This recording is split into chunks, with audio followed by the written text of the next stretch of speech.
மகிழம்பூவின் மகத்துவம். மகிழம்பூவுல சரஸ்வதி குடியிருக்கா அப்படிங்கிறது ஆன்மீகம் சொல்லக்கூடிய தகவல். வாடி போனாலும் வற்றாத வாசனைய வழங்கக்கூடியது மகிழம்பூ. 27 நட்சத்திரங்கள்ல அனுஷத்திற்கு உரியது இந்த மகிழம்பூ. முக வசீகரத்திற்கும் அதிர்ஷ்ட யோகம் பெறவும் உதவுவது மகிழம்பூ அப்படிங்குது சித்த நூல்கள். மகிழம், வகுளம், இளஞ்சி, ஞான விருட்சம் அப்படின்னெல்லாம் இத பழம்பெரும் நூல்கள் போற்றி சொல்லுது.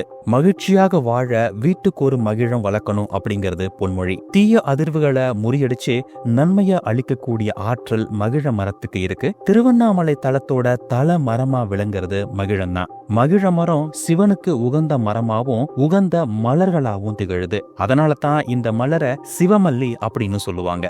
முருகனுக்கும் பெருமாளுக்கும் உகந்ததாவும் இந்த மகிழம்பூ இருக்கு. தமிழகத்துல தொன்மையானது மகிழ மரம். பொதுவா எல்லா இடங்கள்லயுமே செழித்து வளரக்கூடிய இயல்பு இந்த மரத்துக்கு உண்டு. இவை நறுமணத்துக்காகவும் அழகுக்காகவும் நிழல் தரவும் வளர்க்கப்படுது. மகிழ மரங்கள் வெளிப்புறத்தை குளிர்ச்சியாக்கக்கூடிய தன்மை கொண்டவை. காற்றுல இருக்கக்கூடிய நச்சுகளை நீக்கி நல்ல காற்றை தரக்கூடியவை. பசியின்மையில தொடங்கி மன அழுத்தம் வரைக்கும் அநேக பிரச்சனைகளை மகிழம் குணமாக்கும். பெரும்பாலான கோவில்கள்ல பக்தர்கள் குழந்தை வரம் வேண்டி மகிழ மரத்துல தொட்டில் கட்டி வச்சு வேண்டுதல் செய்யறது ஒரு வழக்கமாவே இருக்கு.